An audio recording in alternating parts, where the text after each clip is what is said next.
आज मैं जो डी एलएलबी का एंट्रेंस एग्ज़ाम 2018 में जो पैसेज पूछे गए थे, उस पैसेज को मैं आज आपको कराने जा रहा हूँ। आज इस पैसेज कराने में जो आपको सबसे अच्छी चीज़ें समझ में आएगी वो ये कि कैसे कोई भी वाक्य को चंक में तोड़ा जाता है, कैसे सब्जेक्ट और प्रेडिकेट को अलग करने से जो हम वाक्य पढ़ते हैं, उसी समय वो समझ में आने लगता है। कई बार क्या होता है कि हम सेंटेंस को या पूरे पैसेज को पूरे तरीके से हम पढ़ जाते हैं और पूरा पढ़ने के बाद भी हमें बहुत ज़्यादा चीज़ समझ में नहीं आती। फिर उसको हम दोबारा पढ़ते हैं और दोबारा में क्लियर ना हो तो फिर तिबारा पढ़ते हैं। तो इस तरह से हमारा टाइम वेस्टेज होता है और इसको रीडिंग स्किल्स नहीं कहा जा सकता। रीडिंग स्किल का सही मायने में तब आपको परिपूर्ण माना जाएगा जब एक ही बार में जो आप पढ़ते हैं वो आपके दिमाग में बैठ जाए। और पैसेज पूरा पढ़ने के बाद कोई अगर आपसे पूछे कि क्या पढ़ा है, तो आप उसको एक्सप्रेस कर सकें। तभी उसके ऊपर दिए गए सारे सवालों का आप जवाब देंगे। देखिए दोस्तों, जैसे डी एलएलबी में जो पैसेज दिया जाता है, क्वेश्चन जो पूछा जाता है, तो इसमें क्वेश्चन जो पूछा जाता है उसका पैटर्न थोड़ा अलग हो सकता है, लेकिन बिल्कुल जो बेसिक अंतर होता है वो अलग नहीं है। चाहे यूपीएससी मेन में पूछा जाए, उसमें थोड़ा लिखा जाता है, क्वेश्चन का आंसर दिया जाता है, या फिर बैंक पीओ हो या कोई अन्य वनडे कंपटीशन हो, हर जगह सबसे पहली जो प्रीडोमिनेंटली जो सबसे पहली जो ज़रूरत है वो ये है कि आप जो पढ़ते हैं वो समझ में आता है कि नहीं उसी समय। तो आज के इस पैसेज का हम शुरुआत करते हैं और आज के पैसेज में जो जो वोकेबलरी का प्रयोग हुआ है वो भी मैं एक बार दिखाता हूँ, क्योंकि ये बहुत इम्पोर्टेंट रोल प्ले करता है। और अगर नहीं आता है वोकेबलरी तो भी कोई बहुत बड़ी बात नहीं है, तब भी आपको समझ में पैसेज आ जाएगा। देखिए दोस्तों, आज जो वोकेबलरी पूछा गया है, बिल्कुल आवाज़ आ रही है सभी को? बहुत बढ़िया, बहुत सुंदर। देखिए, एक बार मैं आपको दिखा रहा हूँ कि कौन-कौन सा वर्ड यहाँ पे यूज़ हुआ है। एक वर्ड है एंटागोनिज़्म। एंटागोनिस्ट का मतलब दुश्मन होता है, एंटागोनिज़्म मतलब शत्रुता वाला भाव। ये आपका एब्स्ट्रैक्ट नाउन है। पोस्टुलेट का मतलब होता है अभिप्राय होना। और अगला वर्ड है सबवर्जन, इसका मतलब तोड़-फोड़ होता है। इस पैसेज में वर्ड आया है और इसमें देखिए कौन-कौन से वर्ड आपको पहले से पता है। जैसे अगला वर्ड है आपका एंटाइटलमेंट, एंटाइटल देना यानी कोई चीज़ का किसी चीज़ को पात्र समझना या पात्रता, एंटाइटलमेंट। इसके बाद इसमें जो वर्ड आया है एल्ड, एल्ड का मतलब होता है उपज करना या उत्पन्न करना, प्रोड्यूस करने के सेंस में एल्ड ए वर्ड बार-बार लिखा जाता है। एलिमिनेट करना मतलब ये जान रहे हैं समाप्त करना, हटाना कोई चीज़ को, रिमूव करना। और ओविएट का मतलब होता है टालना, अवॉइड करने के सेंस में। ओपासिटी ओपेक से बना है, ओपेक ट्रांसपेरेंट का उल्टा होता है। ओपासिटी का मतलब अस्पष्टता होता है। मोनोपोलाइज करना, मोनोपोली बोलते हैं एकाधिकार, मोनोपोलाइज वर्ब हो गया एकाधिकृत करना। स्कार्स स्कार्सिटी से बना है, स्कार्सिटी मतलब अभाव, स्कार से मतलब कमी है। फ्लोरिश का मतलब फलना फूलना होता है। और इसमें है परमिएट, परमिएट का मतलब रिसना होता है, चूना होता है, धीरे धीरे टपकना जिसको कहते हैं, लिक करना। अंडर प्रिविलेज्ड का मतलब गरीब होता है, वंचितों को कहते हैं। और वाइब्रेंट का मतलब बहुत ही, वाइब्रेंट है मतलब बहुत ही उत्साही है, विवैसियस है, जीवंत है, लाइवली है। अजर्सन का मतलब अभिव्यक्ति होता है, अभिकथन मतलब जोर दे के कहने वाली बात। जस्ट का मतलब उचित होता है, जस्टनेस मतलब उचित से संबंधित हो जाएगा, एब्स्ट्रैक्ट नाउन। डिप्राइवेशन, डिप्राइव्ड मतलब वंचित होता है। तो ये देख रहे हैं ये सारे वर्ड का प्रयोग हुआ है। ये वर्ड मैं इसलिए दिखा रहा हूँ ताकि आप ये समझें कि आपके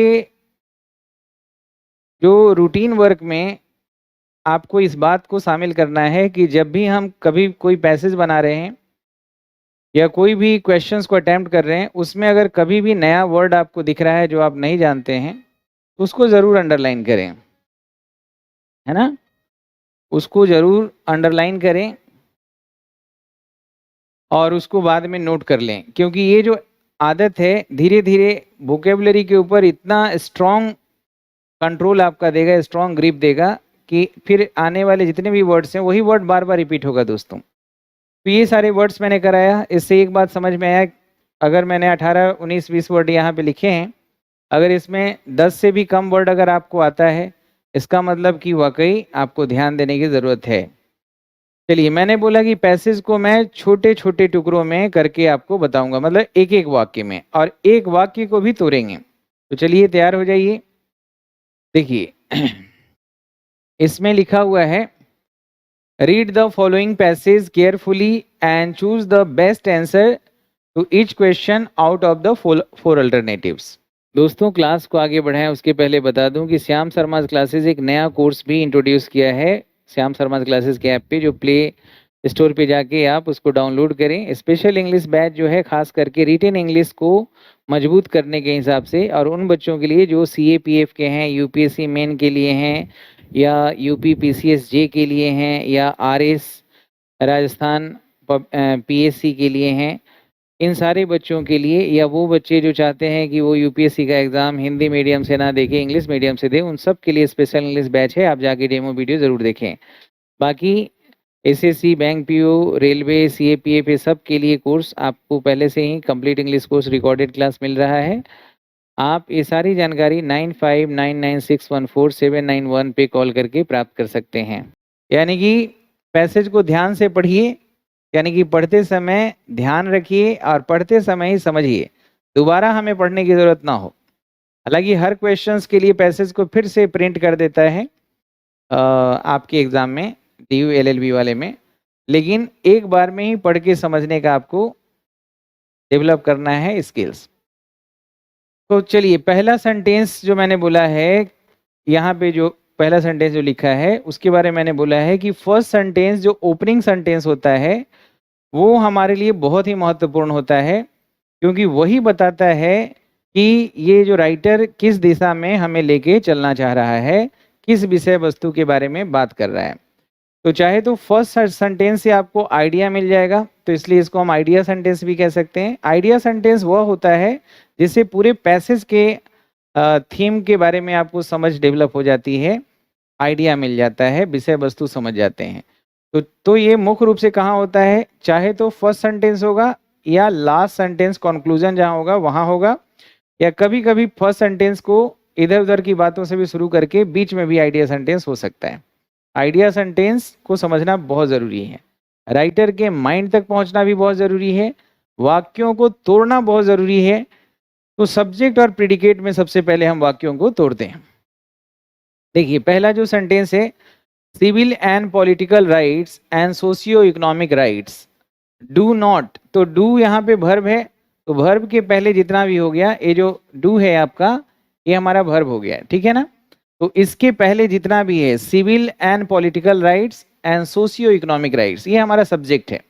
तो इस पे हमें स्ट्रेस देना है कि सिविल का मतलब तो नागरिक होता है, पॉलिटिकल राइट्स यानी कि राजनीतिक अधिकार, और सामाजिक आर्थिक अधिकार। तो यहाँ पे दो नाउन के बारे में बात हो रहा है, एक सिविल एंड पॉलिटिकल राइट्स के बारे में एंड सोशियो इकोनॉमिक राइट्स के बारे में। तो सबसे पहले क्या करना है, वाक्य को चंक में तोड़ना है।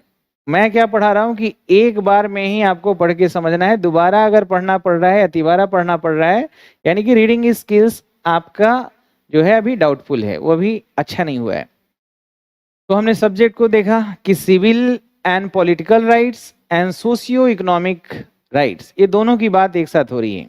आगे क्या कहा जा रहा है, अब यहाँ जो डू लिखा है ना, इससे जो शुरू होने वाला, सॉरी, इससे जो शुरू हो रहा है, ये जो पूरा जो सेंटेंस आगे तक जा रहा है, इसको हम कहते हैं प्रेडिकेट। तो वाक्य को दो हिस्सों में तोड़ना है।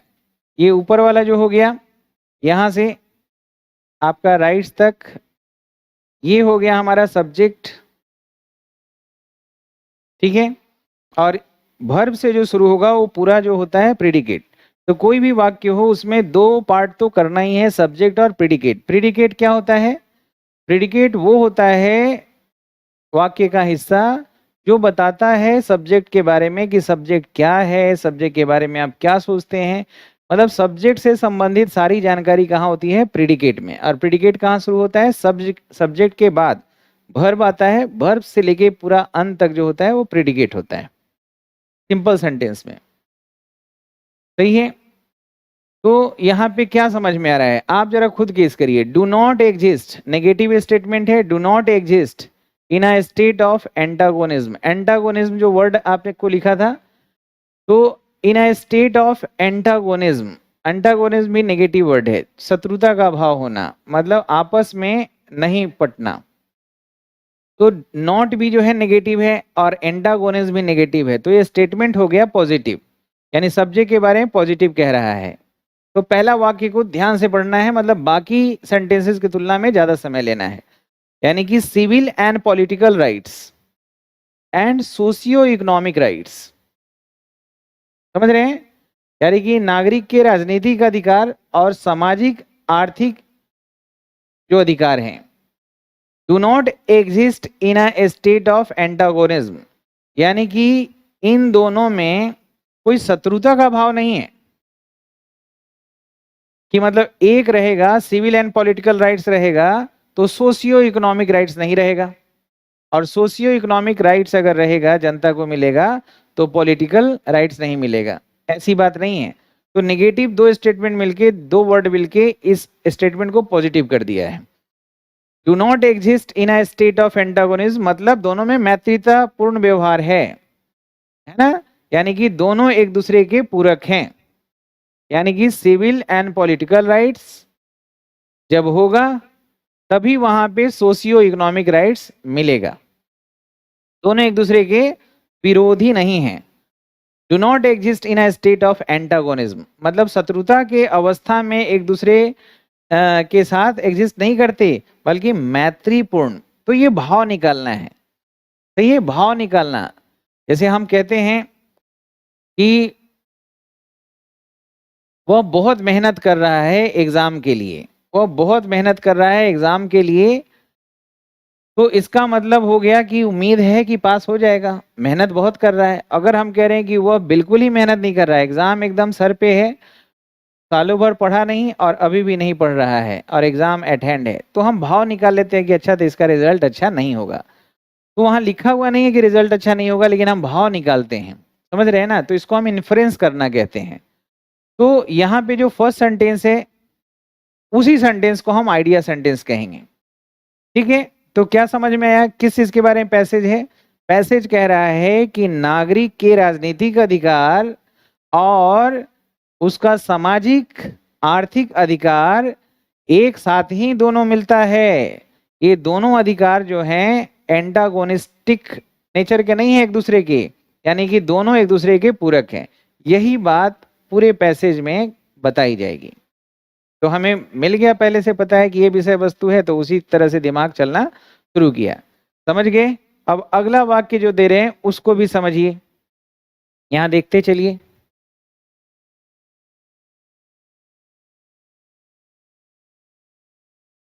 देखिए अगला जो वाक्य आपके सामने है इसको जरा ध्यान से देखिए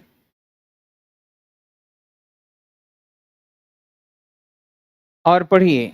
कैसे पढ़ना है? तोड़ के, चंक बाय चंक, यानी सब्जेक्ट को अलग करिए, प्रिडिकेट को अलग करिए। तो इसमें क्या कहा जा रहा है? The conditions necessary for realizing और फुलफिलिंग सोशियो इकोनॉमिक राइट्स, यहां तक सब्जेक्ट हो गया। सही है? यहां तक सब्जेक्ट्स हो गया, ये डू के पहले तक ये पूरा सब्जेक्ट है। The condition necessary for realizing, realizing को वर्ब मत मानिए, बहुत सारे वर्ब देखने में लगते हैं वर्ब के फॉर्म से बनते हैं, लेकिन वो सेम ही वर्ब होते हैं। वो चाहे तो नाउन होगा, जैसे रियलाइजिंग यहाँ नाउन है, और फुलफिलिंग ये भी हमारा नाउन है, यहाँ वर्ब से बना जरूर है लेकिन नाउन है। सोशियो इकोनॉमिक राइट्स यहाँ तक पूरा हमारा सब्जेक्ट हो गया। डू नॉट पोस्टुलेट से लेके पूरा लास्ट तक ये हमारा प्रिडिकेट हो गया। इसमें एक ही वर्ब है, मेन वर्ब। एक सिंपल सेंटेंस में एक ही मेन वर्ब होगा, सिर्फ डू ही वर्ब है, डू हेल्पिंग वर्ब है, और पोस्टुलेट जो है वो हमारा मेन वर्ब है। एक हेल्पिंग वर्ब, एक मेन वर्ब। तो अब इसका मतलब समझिए, द कंडीशंस नेसेसरी, आप सब लोग जरा गेस करिए क्या इसका मतलब है। जो कंडीशन जरूरी है और पर्पस बताता है एहसास करने के लिए या सामाजिक आर्थिक अधिकार को पूरा करने के लिए। तो यहाँ सब्जेक्ट जो है ये तो पूरा ही सब्जेक्ट का चंक हो गया, नाउन फ्रेज कहेंगे, लेकिन मेन जो है वो कंडीशन है। ठीक है, द कंडीशंस, कंडीशंस लिखा हुआ है, प्लूरल है इसीलिए डू लगा है, डज नहीं लगा है। कंडीशंस नेसेसरी फॉर, समझ गए, यानी कि सामाजिक आर्थिक अधिकारों को समझने के लिए, रियलाइज मतलब एहसास करने के लिए कि जरूरी है, और पूरा करने के लिए जो कंडीशन जरूरी है, जो अवस्था जरूरी है, वो अवस्था ये नहीं कहता है, पॉस्टुलेट का मतलब कहना समझ लीजिए, एक्सप्रेस, वो यह नहीं कहता है कि पॉलिटिकल फ्रीडम का सबवर्सन हो जाए।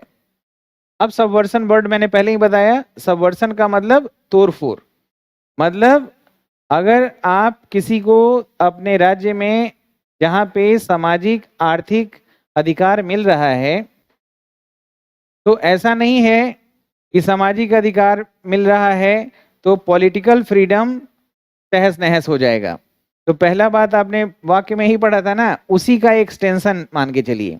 पहला में भी कहा था कि ये जो सिविल एंड पॉलिटिकल राइट्स है और सोशियो इकोनॉमिक राइट्स है, दोनों साथ साथ चल सकता है, दोनों एक दूसरे का विरोधी नहीं है, एकदम कॉम्प्लीमेंट्री है। तो यहाँ पे वही सेंटेंस को एक्सटेंड किया गया है एग्जाम्पल से, कि जो कंडीशन जो जरूरी होता है सामाजिक अधिकार को, सामाजिक आर्थिक अधिकार को देने के लिए या एहसास करने के लिए, तो वहाँ पे ये नहीं कहता है कि आप वहाँ पे पॉलिटिकल फ्रीडम को नष्ट कर दें। सबवर्जन का मतलब क्या हुआ, नष्ट करना। तो ये वर्ड जैसे सबवर्जन नया आया, इसको जरूर आप नोट कर लेंगे। ठीक है, तो अभी तक पूरा ग्रिप में चल रहा है पैसेज हमारा। अगर हम पहला सेंटेंस अच्छे से नहीं पढ़ के समझेंगे तो क्या होगा कि अंधेरा में हम फंबलिंग करेंगे, मतलब डार्क में हम कुछ टटोल टटोल के खोजने की कोशिश करेंगे। तो उसमें क्या होगा कि 4-5 क्वेश्चन आ रहा है तो उसमें 2 ही सही होगा, 1 सही हो जाएगा, 3 गलत हो जाएगा, या फिर टाइम भी बहुत वेस्ट होगा जिसका कीमत आपको बाकी जो आसान सवाल है उस पर चुकाना पड़ेगा। तो क्या करना है, मेरा फोकस क्या है कि हर वाक्य को आप पढ़ते हैं तो टाइम कम लगेगा अगर पहले वाक्य को ध्यान से पढ़ें। पहले वाक्य से आपको विषय वस्तु समझना बहुत जरूरी है। ठीक है, अगला जरा मैं वाक्य दे रहा हूं, एक एक वाक्य करके आपको समझा रहा हूं ताकि पूरे तरीके से समझ में आए। जरा आप भी कोशिश करिए कितना आप समझ पा रहे हैं, बाकी तो मैं आपको बता ही रहा हूं। फिर देखिए आंसर देना कितना आसान हो जाएगा। द रीजन फॉर दिस, अच्छा, और पूरा पैसेज पढ़ने के बाद जांच करिए कि अब बिना पैसेज देखे क्या मैं इसके बारे में कुछ सोच सकता हूँ, कुछ बोल सकता हूँ। जो पैसेज आपने पढ़ा है, जब हिंदी में पढ़ते हैं तब तो आपकी कहानी चलता है ना साथ साथ दिमाग में। तो एक ये भी कारण हो जाता है कि जब हिंदी में हमारा पढ़ने का स्पीड ज़्यादा होता है, क्योंकि हमारी समझ उसमें बहुत डेवलप हो गई है। इसमें क्या है कि आपको समझने का जो क्षमता है उसी क्षमता के अनुसार उसी पेस में आपको पढ़ना है। वो मिसमैच हो जाएगा, मतलब पढ़ने का स्पीड तेज और समझने का स्पीड कम, तो फिर जो आउटपुट है वो वही अनक्लियर रहेगा, ओपेसिटी के साथ रहेगा। तो अगला वाक्य जरा पढ़िए, द रीजन फॉर दिस, यहां तक सब्जेक्ट मानिए, the reason for this is simple, छोटा वाक्य है तो यहाँ पे 2 वाक्य लिखा गया है। इसका कारण बड़ा सिंपल है, आसान है। इसका कारण कि पॉलिटिकल फ्रीडम भी रहना चाहिए और सोशल इकोनॉमिक राइट्स भी मिलना चाहिए, दोनों साथ साथ। सोशियो इकोनॉमिक इंटाइटलमेंट, यहां तक हमारा सब्जेक्ट है दूसरे वाक्य का। सामाजिक आर्थिक जो पात्रता है कि किसको मिलना चाहिए, किसको नहीं मिलना चाहिए। सामाजिक आर्थिक पात्रता जोड़ देके कह रहा है मस्ट एल्ड, यहां से प्रीडिकेट है, मस्ट एल्ड मतलब जरूर प्रोड्यूस करना चाहिए ट्रू बेनिफिट्स, सही बेनिफिट्स मिलना चाहिए सामाजिक आर्थिक अधिकार का। किसको मिलना चाहिए, to those for whom they are intended.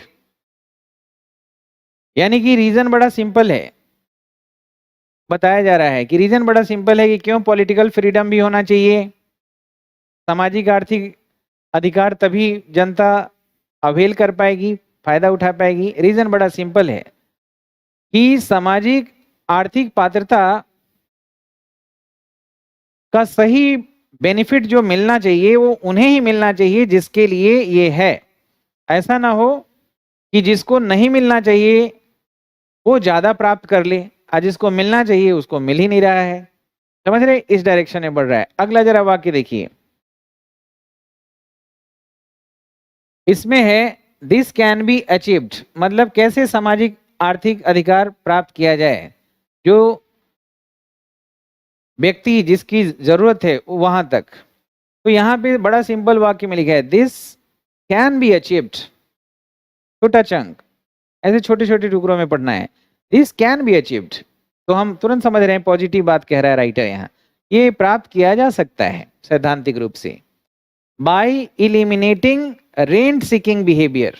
Eliminate आपने पढ़ा है, बाय इलिमिनेटिंग, बाय प्रीपोजिशन है, इलिमिनेटिंग यहाँ नाउन है। अगर रेंट सीकिंग बिहेवियर को समाप्त कर दिया जाए, छोड़ दिया जाए, रेंट सीकिंग बिहेवियर कंपनी के टर्म में होता है। रेंट सीकिंग बिहेवियर कि आप जो आउटपुट निकला है उसमें तो आप हिस्सेदारी चाहते हैं, लेकिन प्रोडक्शन जो किया गया है उसमें आपका कोई कंट्रीब्यूशन नहीं है। मतलब खाना बनाने के समय तो आप आए नहीं, हाथ बटाए नहीं, और खाने के समय पहले ही थाली लेके आ गए खाने के लिए, तो ये रेंट सीकिंग बिहेवियर है। तो रेंट सीकिंग बिहेवियर को छोड़ना पड़ेगा। दूसरा एंड है तो एक और बात होगा ऐसे ही, by preventing the capture of social welfare benefits, और ये भी प्रिवेंट करना है। क्या प्रिवेंट करना है? The capture of social welfare benefits, यानी कि सामाजिक कल्याण के लिए बहुत सारे नियम, स्कीम्स, प्रोग्राम चलाता है सरकार, तो उसका कैप्चर अगर कोई कर ले, कौन कैप्चर करता है, तो उसको रोकना है। By person who are not entitled to them, जिसको वो आर्थिक फायदा की जरूरत नहीं है और वो उसको अधिकार को कैप्चर कर लेता है, इस बात को भी रोकना होगा। और रेंट सीकिंग बिहेवियर जो है इसको भी बंद करना होगा, तब जाके बहुत आसानी से सामाजिक आर्थिक अधिकार को हम प्राप्त कर सकते हैं। अब चीजें क्लियर हो रही है थोड़ी थोड़ी, अब इसको और क्लियर करना है। अगला जरा वाक्य देखिए,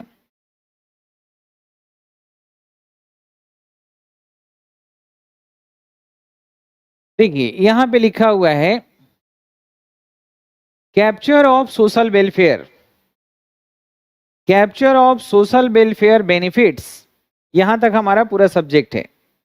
तो एक चंक में हमने पढ़ा capture of social welfare benefits can be obviated. Obviate का मतलब अवर्ट होता है, ओविएट हमने पहले भी लिखा है। ओविएट का मतलब होता है अवर्ट करना, टालना। तो आप कह सकते हैं कि capture of social welfare benefit can be obviated, इसको टाला जा सकता है कि सामाजिक कल्याण से संबंधित जितने भी फायदे हैं उसका कोई कैप्चर ना कर ले, उस पर जबरदस्ती हक ना जमा ले जिसकी वो पात्रता नहीं रखता है, तो इसको टाला जा सकता है। ओनली मतलब यहाँ इम्फेसिस है, इम्फेटिकली बोला जा रहा है, सिर्फ तभी हो सकता है when political system are transparent. समझ रहे हैं? यानी कि सामाजिक अधिकार से जो फायदा होता है उसको जो कैप्चर कर लेते हैं लोग, इसको तभी टाला जा सकता है जब पॉलिटिकल सिस्टम जो है आपका वो ट्रांसपेरेंट हो, मतलब एकदम पारदर्शी हो। जो भी गवर्नमेंट कर रही है, जो भी पॉलिटिकल सिस्टम में हो रहा है, वो समाज के एकदम निचले से निचले तबकों को भी पता होना चाहिए।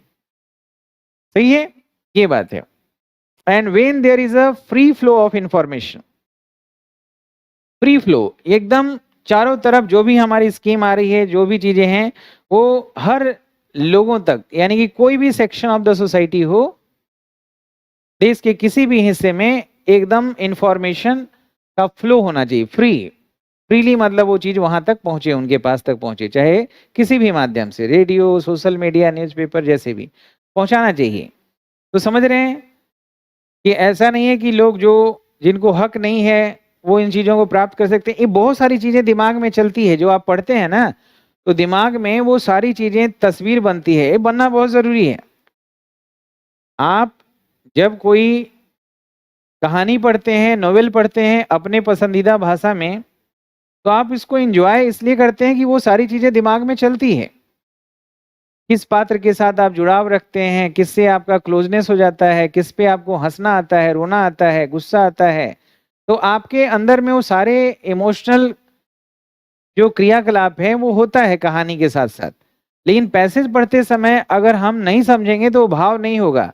तो इसका जो कॉन्सिक्वेंस दुष्परिणाम ये होगा कि पढ़ तो रहे हैं लेकिन लास्ट में कोई पूछा है क्या पढ़ा, तो wait for a minute, let me read it again.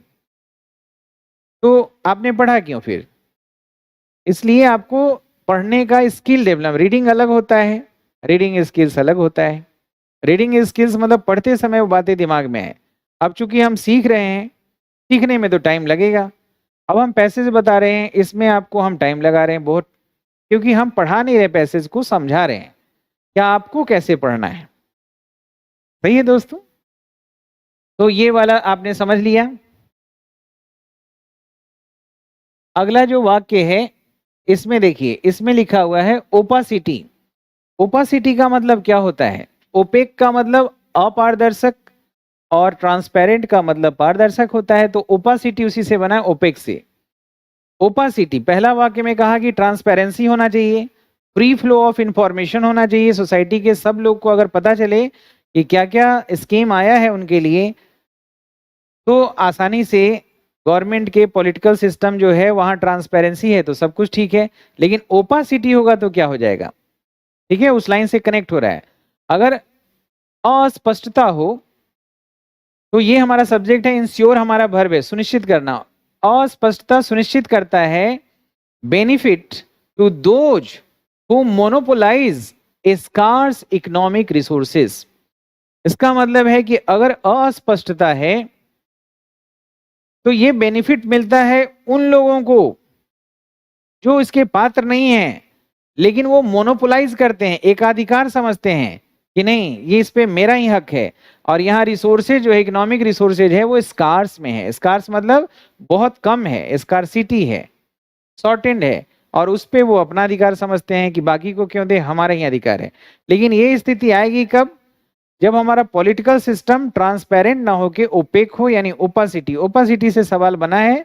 तो आपको जो मैंने कल बताया था कि पैसेज पढ़ने के पहले आप सवाल को जरूर पढ़ लें, वहां से भी आपको चीजें क्लियर हो जाएगी। लेकिन आज मैंने बोला है, कल बोला था कि एक एक वाक्य को तोड़ के आपको समझाएंगे, तो वो प्रक्रिया मैं आपके सामने कर रहा हूं। अगला जरा वाक्य है, इसको जरा देखिए। ट्रांसपेरेंट होने से क्या फायदा होगा और ओपासिटी से क्या नुकसान होगा, ये अभी आपने देखा। ऑन द अदर हैंड, दूसरे तरफ, conditions where civil and political freedom flourish. ठीक है, conditions where civil and political freedoms flourish. Flourish के पहले पूरा हमारा सब्जेक्ट है। दूसरे तरफ, जहां की अवस्था ऐसी है जहां पे नागरिक और उसके राजनीतिक जो आजादी है, पॉलिटिकल फ्रीडम है, जहां फल फूल रहा है, तो वहां ये बात को सुनिश्चित हो जाता है कि government policies are subject to critique and assessment. यानी कि कोई भी ऐसा राज्य जहां पे अगर जनता को आजादी है कि वो सरकार के कोई भी नियम या कोई भी प्रोग्राम के बारे में उसके क्रिटिसाइज भी कर सकता है, और कमी बेसी जो है, कुछ जो एंस एंड आउट, जो भी प्रोज एंड कॉन्स हैं, जो कमी है उसको एसेस करे, उसको असेसमेंट करे, मतलब उसका मूल्यांकन करे, इवैल्यूएशन करे। तो जहां पे ये आजादी है वहां पे खूब फलता फूलता है। पॉलिटिकल फ्रीडम जहां है वहीं फलता फूलता है। मतलब समझ रहे हैं? यही बात पहले लाइन में कहा था कि पॉलिटिकल राइट्स और सोशियो इकोनॉमिक राइट्स, ये दोनों एक दूसरे का विरोधी नहीं है। तो अभी ये बात क्लियर हो रहा है ना कि पॉलिटिकल फ्रीडम अगर रहेगा तो जनता क्रिटिसाइज भी करेगी कि चलिए ये स्कीम हमारे लिए ठीक नहीं है, ये स्कीम इस सेक्शन के लिए है, ये सेक्शन के लिए नहीं है।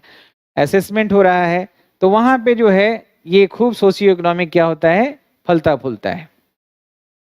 अगला देखिए, it is the scrutiny. Scrutinise करना का मतलब यही होता है निरीक्षण करना, सूक्ष्म निरीक्षण करना।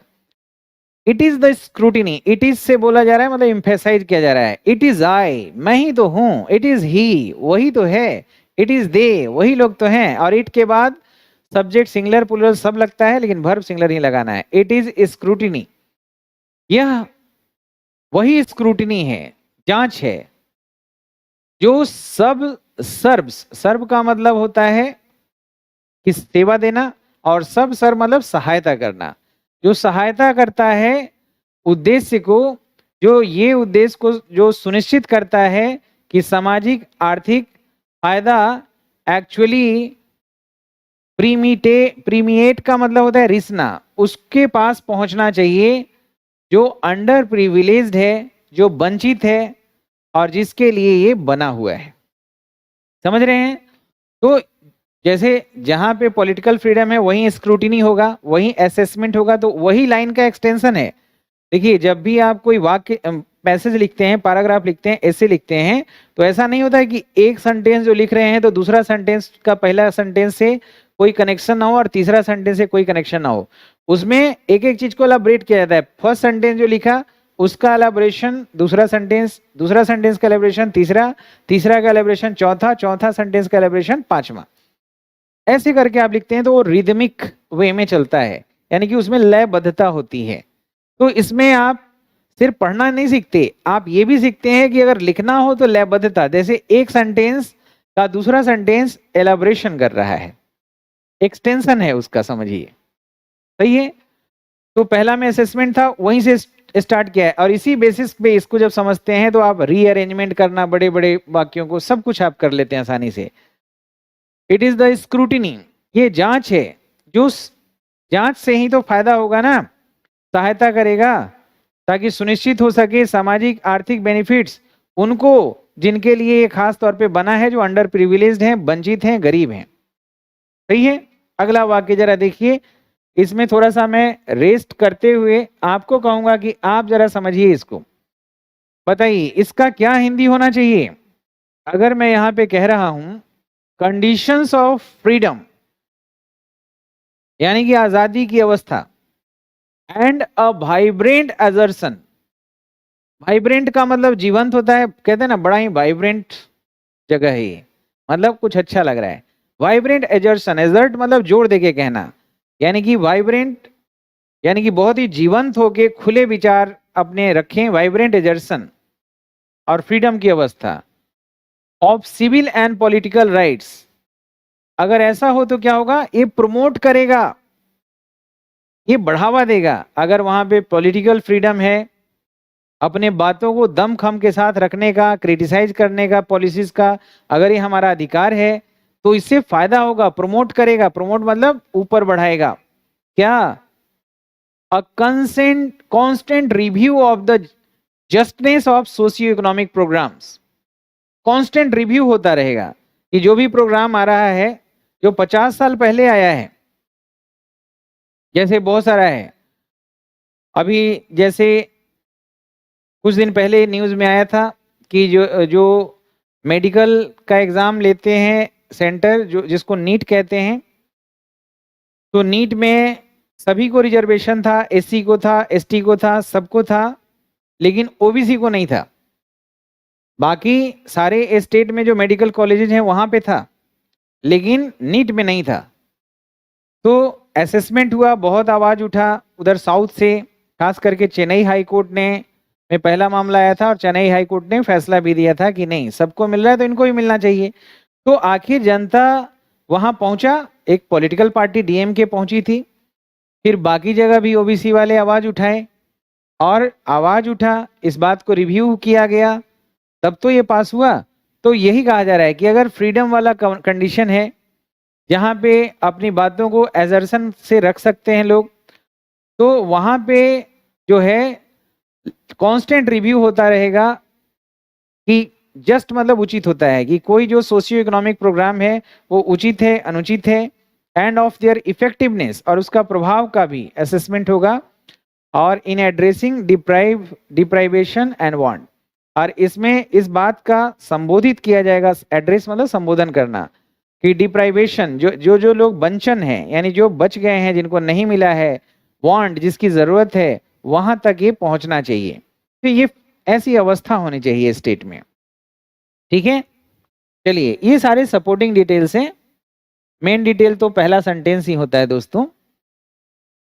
ठीक है, अगला है स्क्रूटिनी ऑफ पब्लिक अफेयर्स। इसके पहले जो है हमारा सब्जेक्ट है, यानी जो जांच होता है पब्लिक अफेयर्स का मतलब क्या होता है, जो लोगों से संबंधित मामले हैं, यानी कि पब्लिक अफेयर्स यानी कि जो लोकहित से, यानी कि जो नागरिक से संबंधित जो मामला है, अफेयर्स है, is founded upon the existence of freedom, यानी कि जितने भी नागरिक से संबंधित मामले हैं, स्क्रूटिनी करने का, जांच करने का, ये स्क्रूटिनी तभी होगा जब वहां पे आजादी अस्तित्व में है। एग्जिस्टेंस मतलब रहना, अस्तित्व में रहना। अगर आजादी नहीं है तो कौन किसके ऊपर कुछ उंगली उठाएगा और कहां से जांच कर लेगा, संभव ही नहीं है। सही है। हेंस, अब ये हेंस जैसे ही लिखा हुआ है, ये जो हेंस है जैसे ही लिखा हुआ है, या लिखा हुआ है देयरफॉर, या लिखा हुआ है दैट्स व्हाई, या लिखा हुआ है सो, या हेंस, तो समझ लिए यहां से कंक्लूजन मिलेगा। और कंक्लूजन मतलब आइडिया सेंटेंस। फर्स्ट सेंटेंस में क्या पढ़ा था आपने, याद करिए। फर्स्ट सेंटेंस में पढ़ा था कि civil and political rights and socio economic rights दोनों साथ साथ ही रहते हैं, अलग अलग नहीं रहते हैं। अब ये कंक्लूजन में भी देखिए क्या लिखा है, civil and political rights and socio economic rights are complementary and not mutually exclusive. Exclusive का मतलब विशिष्ट होता है, लेकिन यहां पे इसका मतलब है कि एक्सक्लूजन समझते हैं ना, इंक्लूड करना, एक्सक्लूड करना, तो वो भाव दे रहा है। अतः civil and political rights and socio economic rights एक दूसरे के पूरक हैं और म्यूचुअली एक्सक्लूसिव नहीं है। मतलब पारस्परिक रूप से ऐसा नहीं है कि एक रहेगा तो दूसरा गायब हो जाएगा, दूसरा रहेगा तो पहला गायब हो जाएगा। दोनों एक साथ रहेगा और एक दूसरे का पूरक है। तो पहला सेंटेंस और लास्ट सेंटेंस को ध्यान से पढ़ना है, जहां से आइडिया मिलता है पूरे पैसेज के बारे में। और बीच वाले जो सपोर्टिंग डिटेल्स हैं उसको आप चंक में पढ़ के मतलब छोटे छोटे सब्जेक्ट प्रेडिकेट में करके तोड़ के पढ़िए, तो आपको तेजी से पढ़ के निकलेंगे, तो आपको दोबारा पढ़ने की जरूरत नहीं है। अब यहाँ सवाल है कि जो पूरा पैसेज पढ़ा तो इसमें समझा कि किसके बारे में बात हो रहा है।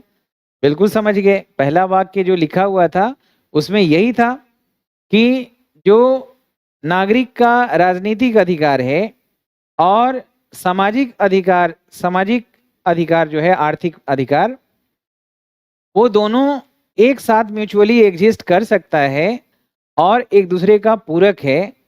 लेकिन होता क्या है कि अगर ये तभी संभव है जब सरकार ट्रांसपेरेंट है, सरकार यानी कि पॉलिटिकल सिस्टम ट्रांसपेरेंट है।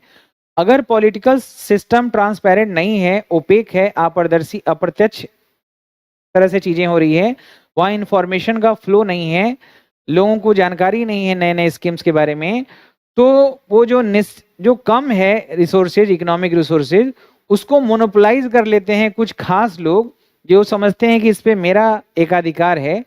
ये इस वजह से हो रहा है क्योंकि अपारदर्शिता की वजह से। अगर पारदर्शिता हो, सब लोगों के पास जानकारी हो, तो अपना अपना अधिकार लेने के लिए सब आ जाएंगे।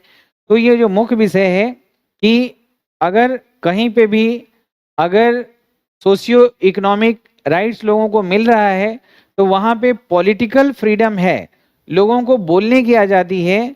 और जब तक लोग सरकार के जो डिलीवर्ड जो स्कीम्स या प्रोग्राम है उसको मूल्यांकन नहीं करेंगे, सरकार के नियमों का आलोचना नहीं करेंगे और समय समय पे इसका रिव्यू और स्क्रूटिनी नहीं होगा, तब तक वो प्रोग्राम हर बार बेहतर और बेहतर नहीं बनेगा। तो ये सब जो है एकदम बेसिक फंडामेंटल एलिमेंट्स हैं। तो ये हम पूरा समझ गए। अब जो सवाल होगा हमारे लिए बड़ा आसान होगा। अब इससे संबंधित सवाल जरा देखिए।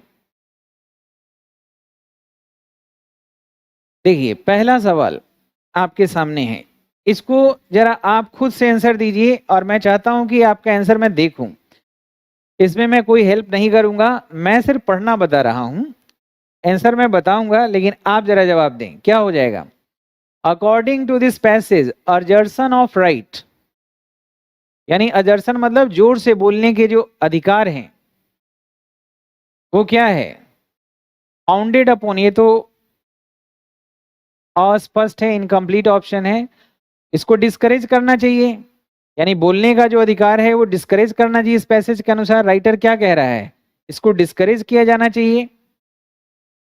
बोलने का जो अधिकार है ताकि सामाजिक आर्थिक चीज मिल सके, इसको डिस्करेज करना चाहिए कि प्रमोट करना चाहिए ताकि उचित सोशल पॉलिसीज बन सके? या मन है तो हटा दीजिए, मन है तो रखिए, डिजायरेबल है, क्या है?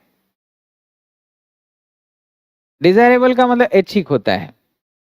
तो इसका सही जो होगा, आप भी समझ रहे होंगे कि प्रमोट करना है, तो पहला का सी अगर आपने सोचा है तो बिल्कुल सही जगह पे निशाना आपने लगाया दोस्तों, सही है, बहुत बढ़िया।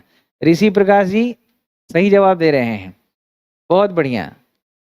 राजश्री पोद्दार जी आप भी जरा जवाब दें।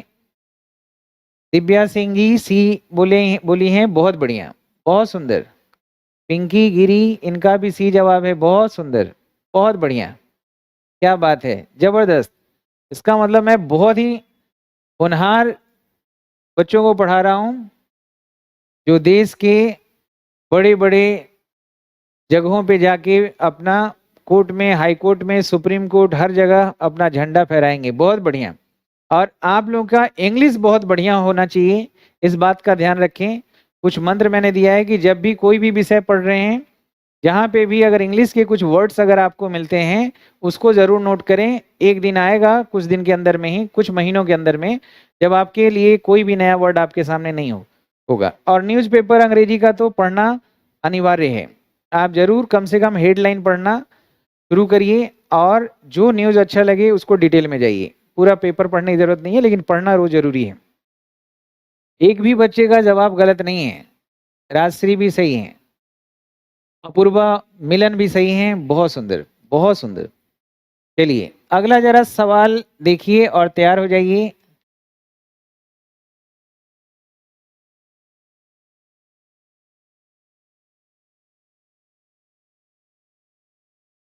इसमें देखिए दोस्तों, इसमें लिखा हुआ है कि which of the following statements best convey the idea of the passage.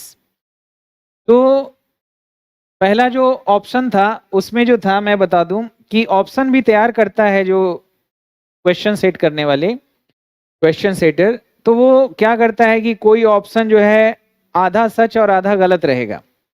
तो बहुत सारे बच्चे नहीं समझते हैं तो आधी बात को देख के ही वो टिक मार देते हैं कि वही सही है। कुछ जो होता है ऑप्शन, वो पैसेज में जो वाक्य पढ़े उसी का रीस्टेटमेंट होता है, उसको देख के भी लगता है कि शायद सही है। इसलिए क्वेश्चन को समझना बहुत जरूरी है जवाब देने के पहले, और उन सबसे पहले जरूरी है कि विषय वस्तु को समझना। तो इसमें जो ये जो सवाल आया है, ये आया है थेम बेसिस पे। मैंने बोला कि 4 तरह के सवाल होते हैं, थेम बेसिस पे होता है, टोन बेसिस पे होता है, और इन्फ्रेंशियल होता है, और एक फैक्ट बेसिस पे होता है।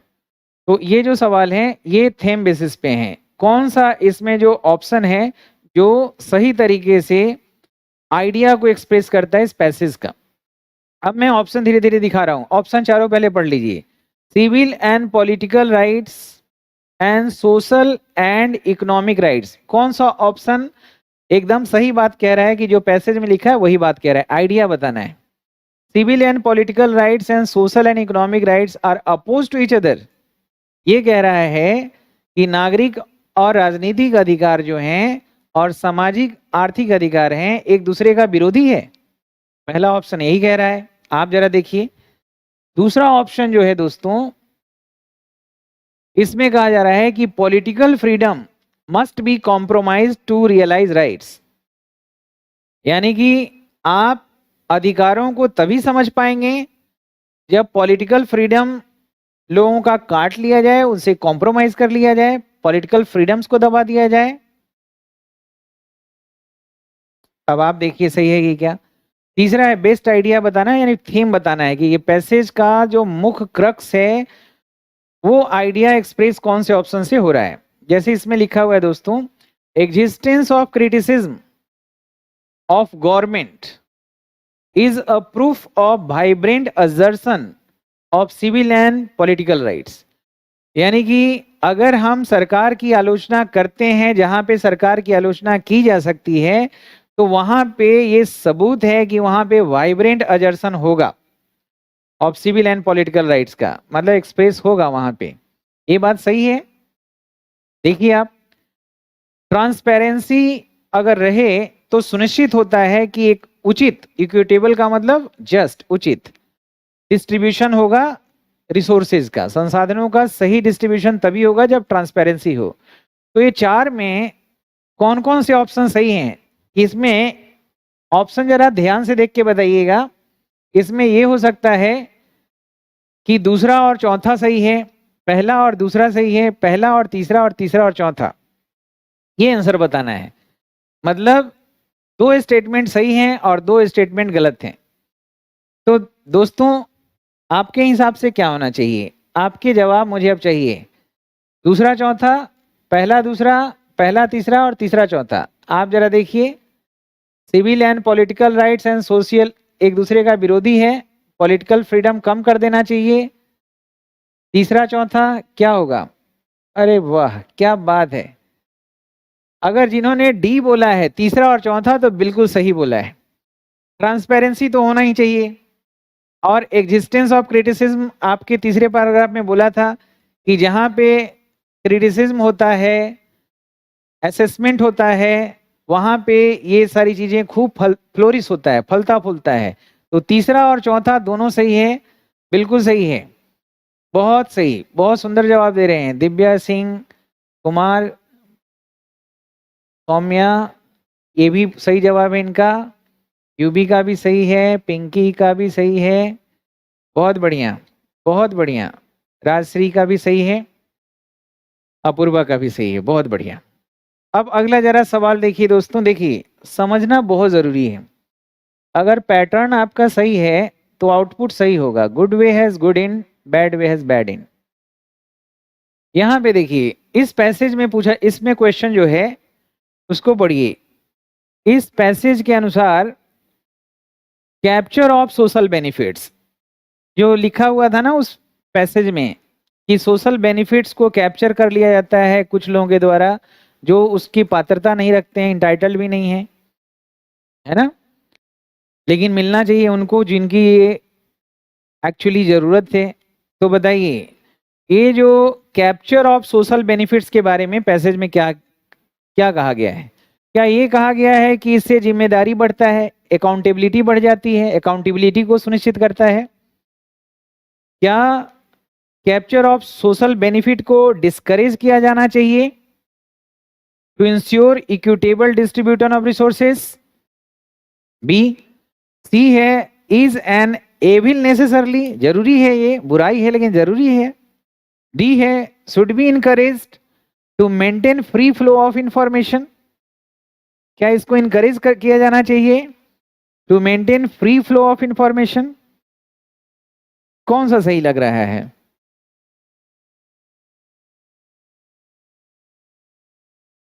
क्या कैप्चर ऑफ सोशल बेनिफिट को इनकरेज किया जाना चाहिए? पूरी बात समझिएगा। देखिए डी ऑप्शन क्या लिखा हुआ है, should be encouraged to maintain free flow of information. आगे वाली बात सही है लेकिन सवाल से इसका कोई संबंध नहीं है, इरिलीवेंट है। तो मैंने बोला कि कुछ ऑप्शन पार्शियल ट्रू होते हैं, आधा देखा सही और आधा को हमने समझने का तवज्जो नहीं किया और जल्दीबाजी में जय हिंद जय Bharat. Is an evil necessarily, ये भी थोड़ा सा एम्बिगुअस टाइप का लग रहा है, ये भी गलत है। तो अगर आपका जवाब इसमें आ रहा है बी, तो बिल्कुल सही है। और फॉर्चुनेटली सभी का जवाब बी ही है। बहुत सुंदर जवाब दे रहे हैं, दिल खुश कर दिया आप लोगों ने, बहुत सुंदर, बहुत बढ़िया। अगला जरा क्वेश्चन देखिए दोस्तों, क्वेश्चन नंबर 4, इसको जरा देखना है हमें।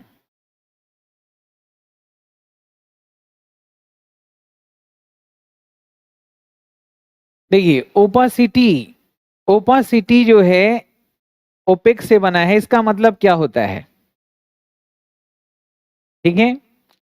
तो ओपेक का मतलब तो अपारदर्शी होता है, तो अनक्लियर हो जाएगा, तो इसका सिनोनिम पूछा गया है। हालांकि ये जो मतलब वहां था वही मतलब है, कई बार इसको इन्वर्ट करके कॉन्टेक्चुअली अगर अलग मीनिंग निकल रहा है तो उसके हिसाब से बताना पड़ता है इन्वर्जन।